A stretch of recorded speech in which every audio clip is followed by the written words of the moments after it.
DSP வந்து suspend பண்றதுக்கு பரிந்துரை பண்ணிருக்காங்க அந்த மாவட்ட எஸ்பி. இதை எப்படி பாக்குறீங்க நீங்க? நேர்மையான அந்த மாவட்டத்தினுடைய காவல்துறை கண்காணிப்பாளர் அவர்கள் மயிலாடுதுறையினுடைய டிஒய்எஸ்பி ப்ரொஹிபிஷன் விங் அவரை சஸ்பெண்ட் செய்வதற்கு நேற்று உத்தரவு பிறப்பித்திருப்பதாக டிவி மூலமாக நாங்கள் பார்க்குறோம். அந்த மயிலாடுதுறையினுடைய அந்த பர்டிகுலர் டிஒய்எஸ்பி அவங்க பேசும் பொழுது டெப்டி சூப்பரண்ட் ஆஃப் போலீஸ் ரெண்டு விஷயத்தை சொன்னாங்க. எனக்கு தெரியும், ஒரு சீருடையில் இருக்கக்கூடிய ஒரு அரசு பணியாளர் பத்திரிகையில் பேசக்கூடாது என்பது எனக்கு தெரியும். ஆனால் இன்றைக்கி நிலைமை அதையெல்லாம் தாண்டி போயிடுச்சு. அதனால தான் நானே உங்ககிட்ட பேசுகிறேன். என் வீட்டிலிருந்து அலுவலகம் வரை நான் நடந்து சென்ற பொழுது எந்த பத்திரிகையும் நான் கூப்பிடல, நீங்கள் கவர் பண்ணுங்கன்னு நான் கூப்பிடல. அவர் சொன்னது.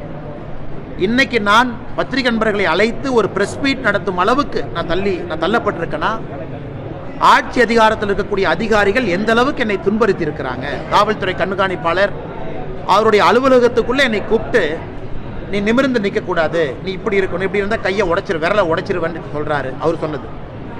அடுத்தது இன்டெலிஜென்ஸ் விங்கில் இருக்கக்கூடிய உயர் அதிகாரி, சட்டம் ஒழுங்கு அதனுடைய ஏடிஜியாக இருக்கக்கூடிய உயர் அதிகாரி, இவங்கெல்லாம் என்னை துன்புறுத்தி இருக்கிறாங்க அப்படிங்கிற பல விஷயங்கள் சொல்லும் பொழுது எதையுமே விசாரிக்காம குற்றம் சாட்டி இருக்கக்கூடிய அதிகாரியை ஒரே நேரத்தில் பணியிடை மாற்றம் செய்து சஸ்பெண்டும் பண்ணுவது எந்த விதத்தில் நியாயம்? இரண்டாவது, அந்த அதிகாரியை பொறுத்தவரை அந்த ப்ரொஹிபிஷன், குறிப்பாக இந்த கள்ளச்சாராயம் என்ஃபோர்ஸ்மெண்ட், இதில் 1200க்கு மேற்பட்ட வழக்குகள் பதிவு செய்து 700க்கு மேற்பட்டவர்களை கைது பண்ணியிருக்கிறாங்க. அது ஓப்பன் ரெக்கார்ட், அதையும் நம்ம பார்க்குறோம். இன்னொரு புறம் இந்த சம்பந்தப்பட்ட டெபுட்டி சூப்பரண்ட் ஆஃப் போலீஸ், இவர் மீது இதற்கு முன்பு இது போன நடவடிக்கைகள் யாரும் அரசு எடுத்ததாக தெரியல. அப்படின்னா ஒரு ஹானஸ்ட் ஆஃபீஸராக இத்தனை காலமாக இருந்திருக்கிறாங்க. அதுவும் இவருடைய ஜீப்பை எடுத்துக்கிட்டதுக்கு அவங்க சொன்ன காரணம், முதல் நாள் இல்லை சிஎம் வர்றாங்க அதுக்கு வேணும், இன்னொரு நாள் உயரதிகாரி கொடுக்கணும்.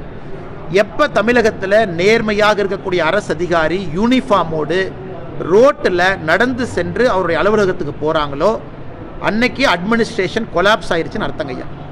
எனக்கு அதை தாண்டி நைட் ரவுண்ட்ஸுக்கு கூட வண்டி கொடுக்காம 2 வீலரில் போய் நைட் ரவுண்ட்ஸ் ஒரு அதிகாரி பார்க்கும் அளவுக்கு அவலம் இருக்கு. மூன்றாவதாக, அதிகாரி ஒரு விஷயத்தை சொல்லியிருக்கார். அவர் சொன்ன விதம் சரியா தப்பா அது வேற. பத்திரிகை நண்பர்களை யூனிஃபார்ம் அதிகாரி சந்திக்கலாமா? அவரே சொல்றாரு சந்திக்க கூடாது தான்.